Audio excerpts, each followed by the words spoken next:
Father Francis Xavier Truong Buu Diep was a Vietnamese Catholic priest who was killed for the faith in 1946. He was born into a Catholic family in Vietnam in 1897. His mother died when he was 7, and he had to move with his father to live in Cambodia. He entered the seminary when he was 12 and was ordained a priest in 1924.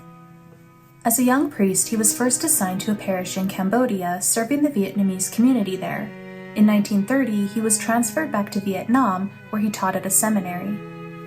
He would serve as a pastor of Tak Se Parish for the next 16 years. He established 6 other parish communities, and he was passionate about encouraging vocations and helping the poor.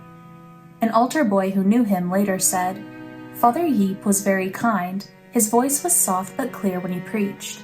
He was a priest who loved the poor very much. When there were poor and hungry people, or people who had difficulty finding housing, he gave them rice from his pantry and did everything he could to help them." In 1945, Vietnam was engulfed in conflict post-World War II. A communist-led independence force took up arms against French colonialists. It was a dangerous time to be a Catholic there because the church was seen by the rebels as being reactionary. In the midst of all this conflict, rich rural landowners plundered the countryside with the help of armed gangs. Father Diep and his parishioners were threatened by these gangs, and some of their land was even stolen. Because of this encroachment, Father Diep actually hired French land surveyors to make sure that the church and the parishioners could reclaim their land, and this angered the rich landowners who were colluding with the rebels. Father Diep was urged to go into hiding due to the unstable situation. The French even offered to take him to safety. He refused, saying, "I live with the flock of my faithful, and if I must die, I wish to die with them." On March 12, 1946, Father Diep was taken captive along with 70 of his parishioners.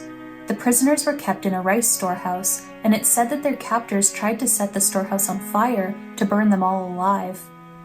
In order to save the lives of his parishioners, Father Diep offered his own life in their stead. His captors beheaded him later that night, and his body was discovered abandoned in a shallow pool. His remains were secretly buried in a church sacristy and later transferred to Tak Se Parish, where he had served as a pastor for so many years. The parishioners who had been captured with him were eventually freed, though many Catholics would be murdered during this turbulent time. His shrine is today a pilgrimage destination. Interestingly, although he was a Catholic, he is worshipped in some local folk religions. According to the Dicastery for the Causes of Saints, in a context of abuse and violence, he positioned himself as a defender of citizens' rights and did not abandon his parishioners.